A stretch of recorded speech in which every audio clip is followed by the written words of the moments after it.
अहम अपडेट आपको दें। सदर मुमलिकत डॉक्टर आरिफ अलवी की ऐवान सदर में सहाफ़ियों से गुफ्तगू, जिसमें उन्होंने मजीद कहा है कि उनकी जानिब से नाकामी का एतराफ़ किया गया है और सदर आरिफ अलवी ने सियासी झगड़े निपटाने में नाकामी का एतराफ़ करते हुए मजीद क्या कहा गया, इस मुताबिक मजीद जानते हैं डॉन न्यूज़ इस्लामाबाद के ब्यूरो चीफ इफ्तिखार शराजी से। इफ्तिखार साहब, बताइएगा कि आरिफ अलवी की जानिब से मजीद क्या कहा गया है?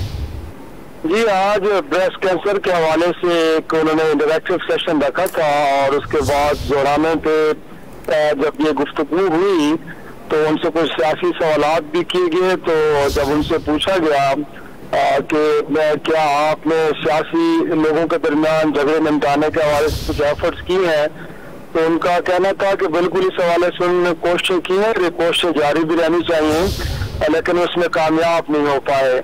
और जब उनसे पूछा गया कि फिर आप किसको जिम्मेदार ठहराते हैं कि आपकी एफर्ट फ्रूटफुल साबित नहीं हुई, तो उन्होंने कहा कि वो किसी को जिम्मेदार तो नहीं ठहराएंगे, लेकिन जाहिर सी बात उनकी नीति के साथ कोशिश थी कि जिसके नतीजे में वो चाह रहे थे कि सियासी माहौल बेहतर हो जाए। जब उनसे पूछा गया कि आप बतौर सदर क्या समझते हैं कि इस वक्त जो सूरत हाल है इसका वाहिद इलेक्शन है, तो उन्होंने कहा इसमें कोई शक नहीं है कि इलेक्शन मसाइल का हल है, लेकिन ये इलेक्शन कब होने चाहिए। तो उन्होंने मीडिया को मुखातिब करते हुए कहा कि बेहतर है कि आप बताएं कि क्या ये अपने वक्त पे होने चाहिए, कबल वक्त भी हो सकते हैं। साथ में उन्होंने कुछ और सवाल भी लिए। उनकी ये भी कहा कि मुल्क के अंदर एक पॉलिटिकल हार्मनी होनी चाहिए और पॉलिटिकल हार्मनी के नतीजे में कई मुल्क आगे बढ़ते हैं। उन्होंने बिलखसूस ब्रेस्ट कैंसर के हवाले से भी गुफ्तगू की और उन्होंने कहा कि इस हवाले से जो हुकूमत है शायद उसके पास इतने वसाइल नहीं है और लोगों में आगाही पैदा करके इस तरह की बीमारियों के साथ लड़ा जा सकता है, तो इस हवाले से मीडिया को अपना रोल प्ले करना चाहिए। तो जाहिर सी बात उनसे सवालात तो कई हुए, लेकिन जो सियासी गुफ्तगू थी उसमें उन्होंने इस बात को बड़े वाज़ेह तौर पे बताया कि बुनियादी तौर पे उन्होंने कोशिश जरूर की थी कि जो सियासी जमातें हैं उनके रहनुमा हैं उनके साथ मिल बैठा जाए और मसाइल को हल किया जाए, लेकिन उनका ख्याल था कि इसमें वो कामयाब नहीं हो पाए। लेकिन उन्होंने ये गिव अप नहीं किया, गोया किस तरह की कोशिशें उनका ख्याल है कि होनी चाहिए।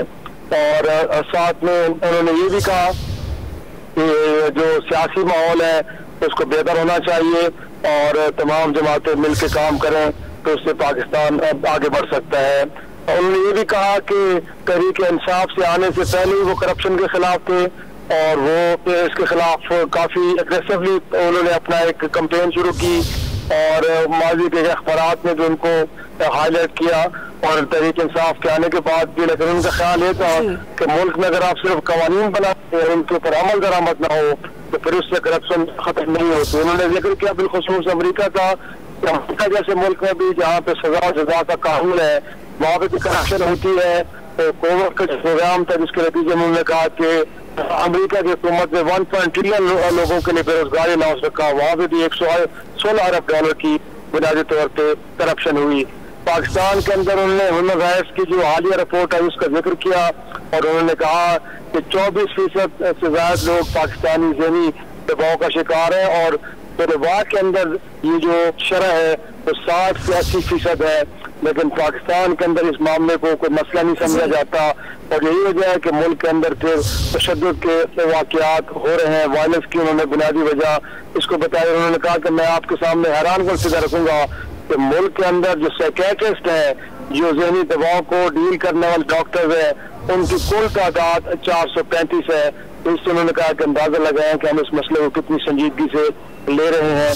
तो बहरहाल उनके साथ मुख्तलिफ किस्म की सवालात और गुफ्तगू होती है जिसके अंदर उन्होंने जो मेन फोकस था उनका उस पर ये था कि मुल्क के अंदर सियासी आमांगी के लिए उन्होंने कोशिश की थी, लेकिन उस कोशिश में वो ज्यादा कामयाब नहीं हो पाए, लेकिन किसी को वो कसूरवार नहीं ठहराएंगे। और जब उनसे एक सवाल ये भी किया गया कि इमरान खान साहब एक मुलाकात के बारे में कह रहे थे कि वो झूठ बोल नहीं सकते और सच को वो सामने ला नहीं सकते, तो फिर कहा कि इमरान खान के इस बयान की वजाहत नहीं करना चाहेंगे। जी बहुत शुक्रिया इफ्तिखार शराजी। हमें सदर डॉक्टर आरिफ अलवी की जानिब से ऐवान सदर में सहाफ़ियों से की जाने वाली गैर रस्मी गुफ्तगू से मुतालिक अपडेट कर रहे थे।